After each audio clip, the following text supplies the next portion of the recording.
Alright, so we're looking at the 662MC. As it comes in a box with this all sky lens, it's kind of an important thing to remember.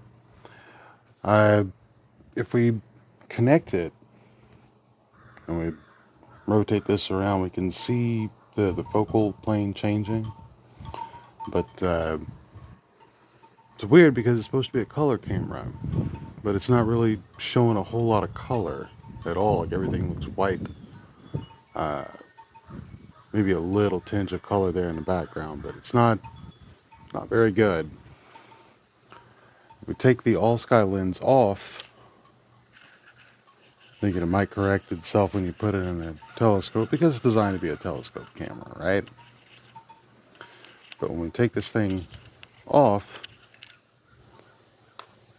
and we put this 1/4 inch nose piece on, just screws right on here.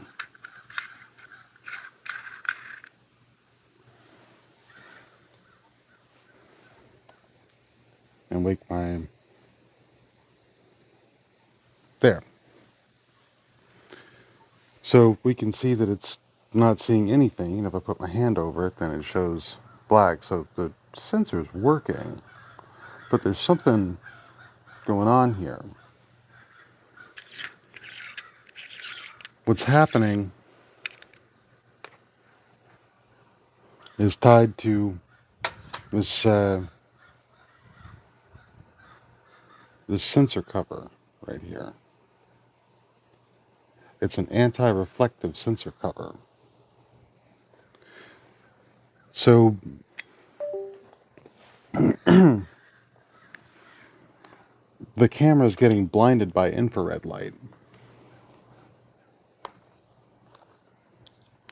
So you need to replace that with an infrared cut sensor cover. This is the part number. I ordered this one from High Point Scientific. Uh, Last I checked, granted that was a couple weeks ago, last I checked, they were out of stock. So I just Googled it, and Agena Astro has the same part number.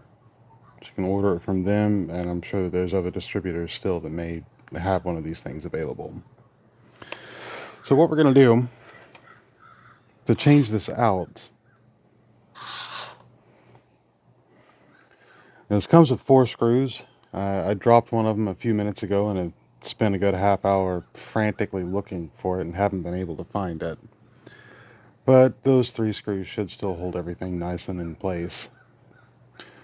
So the only tool that you need for this is just this Phillips head screwdriver.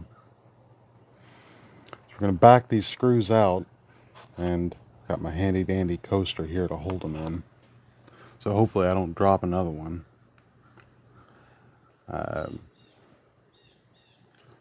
Back them out. Be real careful not to drop them or to knock your coffee over while you're taking this thing apart.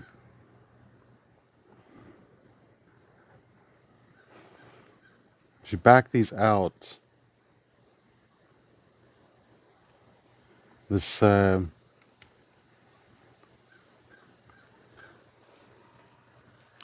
this black ring is just a plate that holds the sensor cover in place.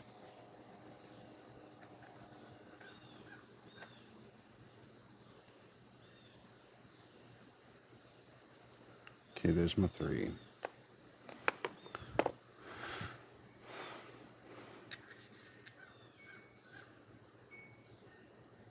When you look at it, look at your plate, the easiest way to remember, the one side, the screw holes are beveled, the other side they're not.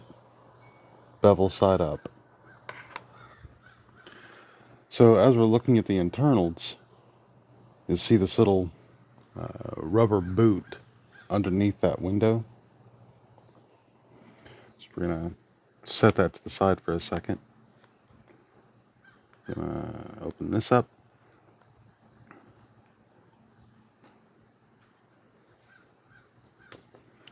And there is our infrared cut cover. A little hard to see. And you're not going to be able to tell a difference visually because our eyes can't pick up infrared.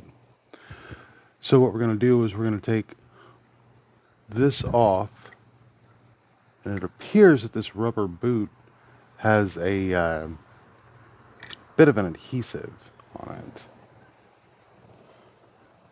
Just be careful not to touch the center of the filter.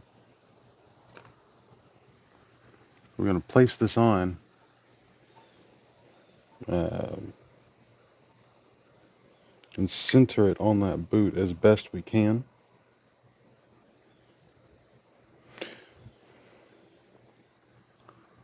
Like that. I don't want to tip it too much, but you get the idea. And bevel side up. There we go. Bevel side up. And drop this back in.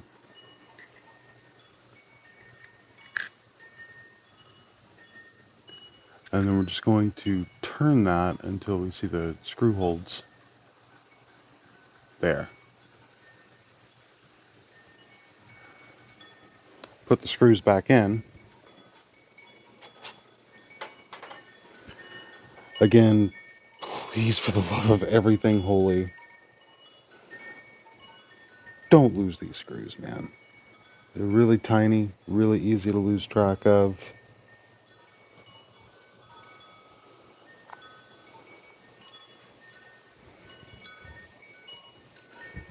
If nothing else, find a screwdriver with a magnetic tip on the end of it.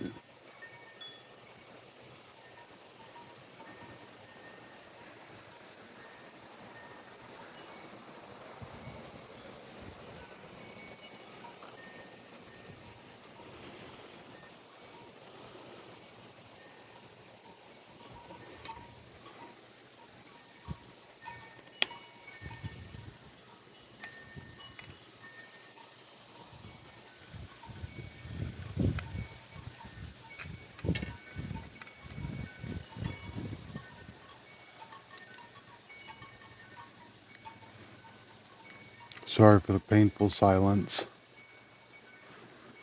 Okay. So now that we have our infrared cut cover back in place,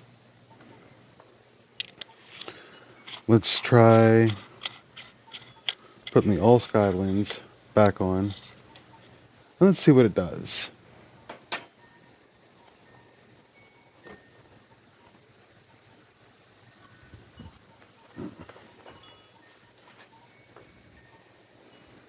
Going to plug the camera back in. Get rid of that. Go up here, hit the play button. Just take the cap off. Now, here you can already see a major difference in the color. And I'm going to have to make some adjustments here. Let's start bringing the exposure up some.